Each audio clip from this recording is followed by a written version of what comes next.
All right, welcome back. We're at segment 3 of Biosphere Rule number 2, value cycling. And again, we're moving down or up and down this product hierarchy to see how value cycling strategies can be pursued at different levels of the product. So previously we talked about epicycling. Now we want to talk about what we're going to call shallow loop value cycling or shallow recycling, which is reutilizing components or parts of a product. So shallow loop value cycling is cycling at the component level of this product hierarchy.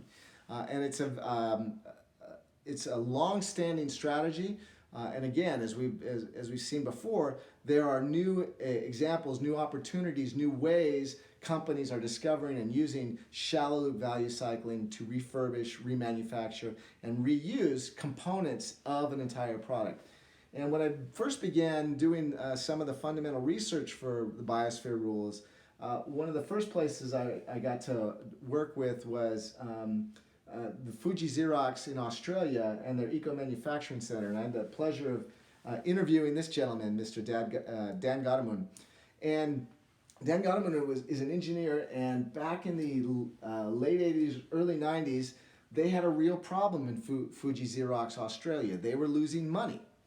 And it was a real problem for management and for the board of directors. And the fundamental problem, the reason why they were losing money is because they had these printers, these Fuji Xerox printers, installed at customers around the country. But every time a component broke and they had to get replacement parts, they had to order them and purchase them from Japan. And it turned out the cost of importing and installing buying, importing, and installing those components was the biggest expense on their profit and loss statement. And in fact, it was causing them to lose money. And the board didn't know what to do. It actually was a possibility that could drive this company out of business. And so this engineers came before the board with this kind of crazy idea, and they sort of saw him as this mad scientist. But he said, you know, it's crazy for us to be buying these components, fresh off the factory floor, when a lot of the components we recover from these installed printers are things that we could refurbish. Why don't you give me a shot? Maybe give me a shot. See if I can set up an eco-manufacturing center and see if I can begin to refurbish these parts. And so I think the board didn't really have a lot of options, and so they trusted him. And exactly as he said, he began discovering ways and discovering a lot of waste in the system and opportunities to actually recover and rebuild and refurbish components at a much lower cost. So one of these components, one of the big problems was sort of the laser part of the laser printer. And to purchase a new one from back at the factory cost $14,000, right? And when Dan and his team started looking at them, they began to discover that they could refurbish them at a much lower cost. They could refurbish these for about $2,500 there in Australia. And not only that, they also found that as they began to get to know these components better, they found that they could refurbish them at a higher quality and a greater durability than the products that were actually coming straight from the factory floor back at the headquarters. So they actually were, the refurbished components were more reliable and actually worked better and at higher quality than many of the original components. And it wasn't just the lasers, they began discovering a number of opportunities.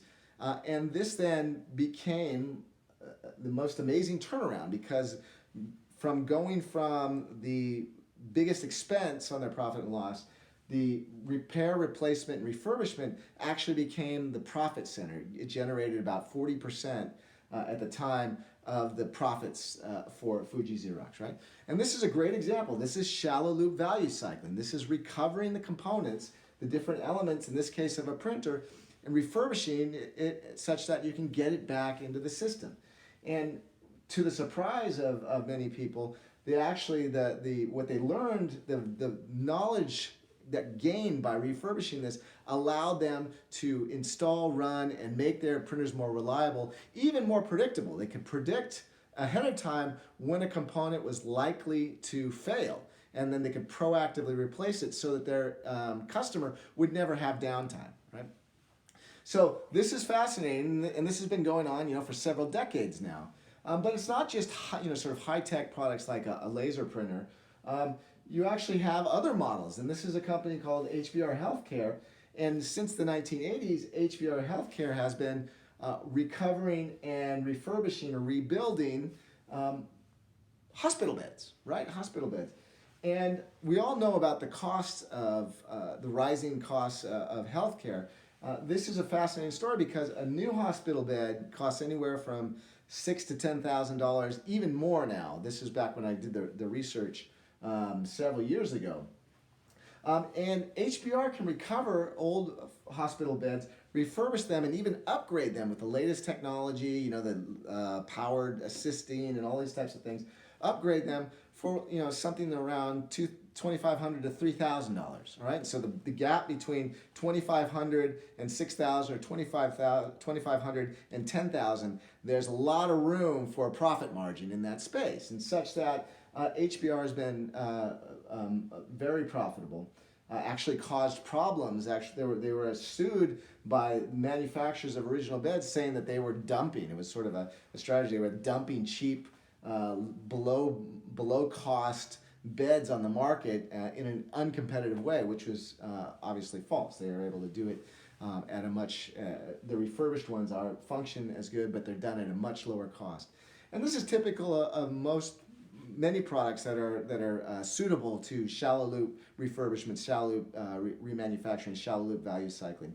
Savings are anywhere from 45 to 65%. The cost of refurbishing a component is about half of what it costs often to produce that component new. And it makes sense. We talked about preserving and maximizing asset productivity, asset value. If you are taking a component and refurbishing it, you are still maintaining much of the original investment, the information, energy, and materials that went in to make that, in this case, the bed. You're preserving much of that and reutilizing it, refurbishing it, reestablishing it so that it can be cycled into another use. So this is a similar strategy just occurring at the component level. All right, so which products are apt for this, or which products are suitable for these shallow loop value cycling strategies? Well, they tend to be durable products, right? A china plate that'll break if you drop it on the floor is probably not an apt product, right? They have to be durable. They have to be often have a long life cycle. Their designs are more mature and stable. It's not like a computer design, right? That's you have a new version coming out every 6 months. You know, products that are more stable. And then it's easier to do that if you have modular designs, if the components are separable and can be replaced easy. If they are interchangeable, they're easily interchangeable, and that means you have to have standardized interfaces, right? So this gives you a good sense of what products might be appropriate to pursue a shallow loop value cycling strategy. But you know, if you look at something like a light bulb, you know, that doesn't really fit the criteria. It's not that durable. It's not modular. There's a whole bunch of things that it's not that long life. So it doesn't look like it would be a product that would be apt for shallow loop value cycling. But as I mentioned in previous videos, the value and the potential of any product depends upon the context in which we look at it. So if we are looking at the light bulb in the context of a linear value chain, a linear sell it and forget it model, this does not make sense. All right, but if you change the context in which if you change the business model in which that product is being used, you might change then the incentives and the possibilities for shallow loop value cycling opportunities. And that's exactly what we see Philips Lighting begin to do. And one of the earliest examples of this is their partnership with Schiphol Amsterdam Airport in the Netherlands. Now, historically, what Philips Lighting has done is they had a linear value chain production process.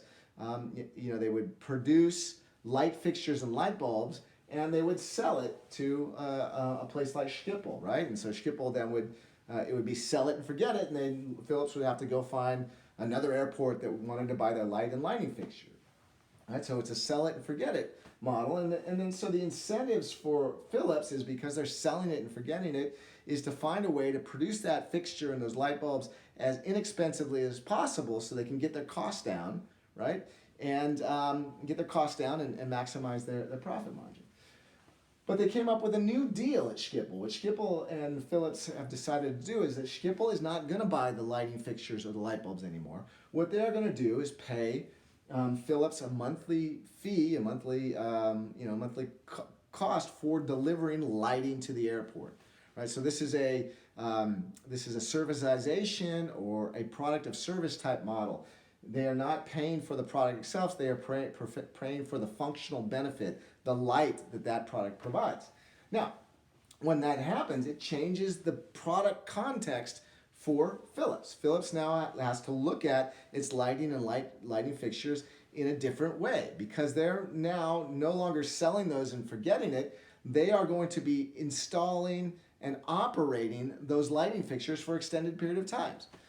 And by doing so, they might then begin to think about how they are designing their lighting fixtures and light bulbs. They're not trying to produce them as cheaply as possible and sell them and forget it. They're now operating it. And if they're operating it, they have new design criteria. They want those light bulbs to be durable. The longer the light bulbs can be installed and the longer they operate without burning out or something, the better for, and the lower the cost for operating that system for Philips. Same thing, long life cycle, stable designs. Those fixtures, as long as if they are well designed and invested so that they are durable and lasting and last a long time, it's going to lower the operating costs over the life of that project for Philips.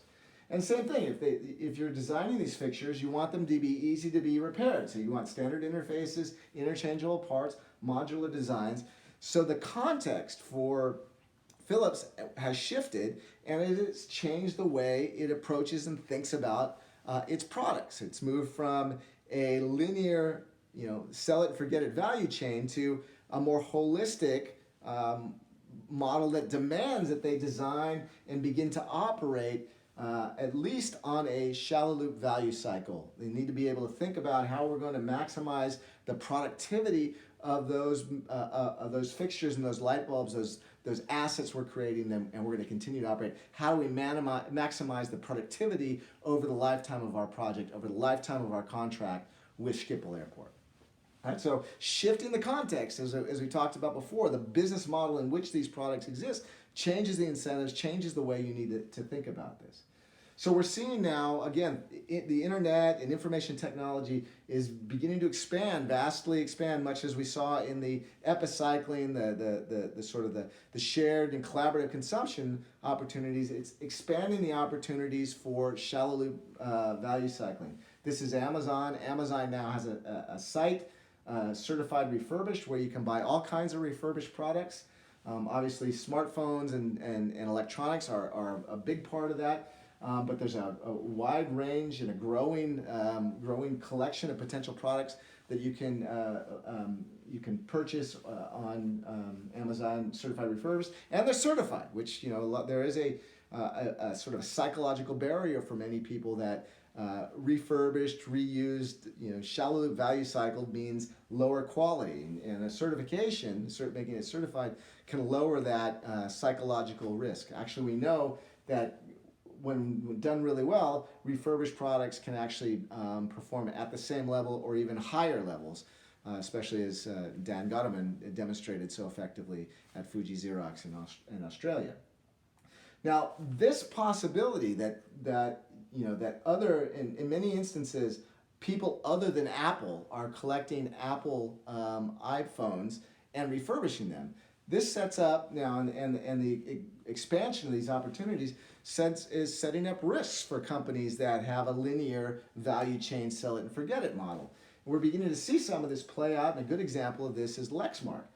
Lexmark makes laser printers and desktop printers and otherwise, and their business model is you sell them the printer, and then they also produce the ink cartridges, right?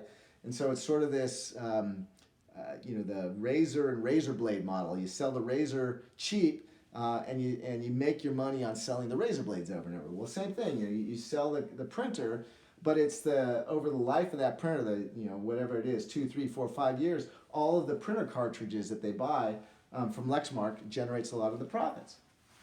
Well, Lexmark is not the only company with the capability of recovering those printer cartridges and refilling them, and so third-party refillers have emerged And this is putting Lexmark into a real challenge.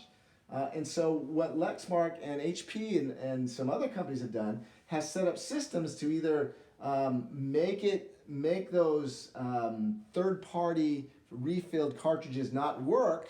They use some information technology, some systems to deactivate them or make them not work or not allow them to operate if they don't have sort of the key that they set up. Or they use other strategies to try to make that illegal. And so this is putting a problem for these companies that have been established to refill and really sort of shallow loop value cycle these printers cartridges. And one of these companies was Impression Products. And they had a family business that had been established for many years. And Lexmark's activity actually began to threaten their business. They were taking away, and so this company has sued Lexmark. And that this suit now, as we speak, as I'm making these videos, is going to be going up in front of the U.S. Supreme Court. And this is the challenge. You know, Lexmark has a sell it and forget it model, right? And the idea is when you sell something to your customer takes ownership of it, and it's no longer, and the owner and the new owner can do whatever they want with it. What Lexmark is trying to do is reach beyond that transaction, that sale point, and maintain control over that product, control how the customer can use it, and even what kind of components it can use. So it's actually really what they're trying to do is legally establish, you know, value cycle control over their products without establishing a value cycle that allows them to operate this more effectively. And they're not the only ones. It's not just Lexmark. You know, automobile manufacturers like, especially high ends like Mercedes, BMW, they have real problems when third parties go to junkyards and pull out their alternators or their transmissions and they refurbish them and they sell them oftentimes as, you know, original equipment. So just the economics and opportunity that shallow loop value cycling provides, the profit opportunities for these products that are apt for that and can be refurbished to high quality at a fraction of the cost of new, puts companies with products that are capable of this, puts them at risk to having their market, having third-party value cyclers eat their lunch, right? And so, you know, whether or not you're engaged in a shallow loop value cycling, you should be aware and begin alert and evaluate the strategic and potential risk of third parties coming in, and which is and taking your shallow loop value cycling opportunity away from you. And this drives a lot of companies to actually move into or integrate into shallow loop, you know, capturing those things and pulling them back in just based on business opportunity and potential risk. So again, there's a number of characteristics of types of products that are apt for shallow loop value cycling, but whether or not it makes sense often depends on the context. It depends on the competitive context here in the case of Lexmark and Impression Products, or the business model context as we saw in the case of Philips. And so there's lots of opportunities, and exploring these in the context of your own products is an important step as you move through the implementation of the Biosphere rules. All right. So we'll catch more information in our next video. This time, though, we'll start looking at deep loop value cycling.